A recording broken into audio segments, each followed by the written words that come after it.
ជំរាបសួរបងប្អូនទាំងអស់គ្នាថ្ងៃនេះនឹងខ្ញុំមកធ្វើត្រីផ្លាទូប្រៃចំហុយទុកហូបបានយូរចា៎ចំពោះរបៀបធ្វើគឺងាយស្រួលធ្វើមែនទេបងប្អូនគ្រាន់តែយើងរឿងប្រើពេលវេលាចាំដែលយើងត្រាំត្រីក្នុងទឹកអំបិលនេះយូរបន្តិចចា៎អញ្ចឹងដើម្បីដឹងពីរបៀបធ្វើយ៉ាងណានោះសូមបងប្អូនទៅតាមដានទស្សនាវីដេអូរបស់ខ្ញុំទាំងអស់គ្នាចាត្រីផ្លាទូនេះខ្ញុំទិញមកពីផ្សារចំនួន1គីឡូហើយត្រីដែលយកមកធ្វើហ្នឹងបងប្អូនត្រូវជ្រើសរើសយកត្រីដែលនៅស្រស់ល្អដែលពោះវាអត់រលួយបងប្អូនហើយភ្នែកត្រីស្រស់គឺវានៅថ្លាវាអត់ល្អចឹងខ្ញុំទិញមកចំនួន1គីឡូដំបូងគឺខ្ញុំយកវាមកលាងទឹកហើយឆ្កឹះយកសកៃហើយនឹងគ្រឿងក្នុងវាចេញបងប្អូនគឺយកកតុយស្លាបព្រាខ្លីឆ្កឹះវាអញ្ចឹងមកហូតដកវាមកបងប្អូនគឺយើងអត់ឆូតពោះវាទេណាគឺធ្វើដូចនេះខ្ញុំអញ្ចឹងទៅគឺវាងាយស្រួលចឹងខ្ញុំមិនធ្វើ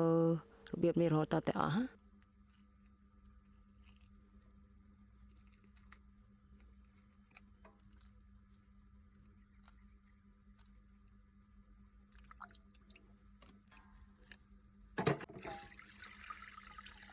ចាប់ពេលដែលហូតហើយលាងក្នុងពោះវាឲ្យស្អាតទៅណាបងប្អូនចាំបន្ទាប់ពីលាងរួចរាល់ហើយខ្ញុំមកលាយទឹកជាមួយនឹងអំបិលទឹកនេះខ្ញុំដាក់លាយលើកដំបូងហ្នឹងគឺចំនួន1លីត្រកន្លះហើយអំបិលម៉ត់ហ្នឹងចំនួន10ស្លាបព្រាបាយកំប៉ុងបងប្អូនហើយកូរឲ្យអំបិលវារលាយសិនមកបន្ទាប់មកខ្ញុំយកត្រីផ្លាទូហ្នឹងយកមកត្រាំជាមួយទឹកអំបិលហ្នឹងរយៈពេល1ម៉ោងកន្លះបើសិនជាបងប្អូនចង់ឲ្យវាមានរសជាតិប្រៃជាងនឹងខ្ញុំហ្នឹងគឺអាចត្រាំរហូតដល់តែ2ម៉ោងទៅឬមួយក៏អាចបន្ថែមអំបិលលើនឹងទៀតក៏បានដែរតែនេះខ្ញុំយកមកប្រៃល្មមបងប្អូនចឹងនេះខ្ញុំត្រាំរយៈពេល1ម៉ោងកន្លះ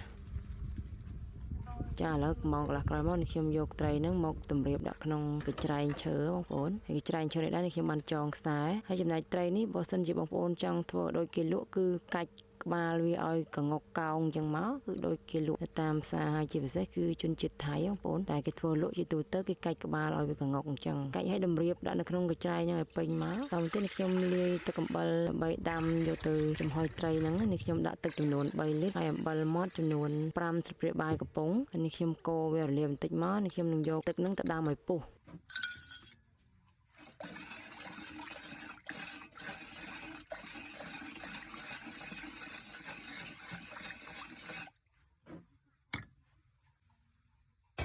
ចាប់បន្ទាប់ពីទឹកនេះខ្ញុំដាំនឹងពុះហើយនឹងខ្ញុំបន្ថយភ្លើងឲ្យសល់ភ្លើងខ្សោយមែនទែនហើយរងចាំឲ្យទឹកនឹងវាស្ងប់សិនណាបងប្អូន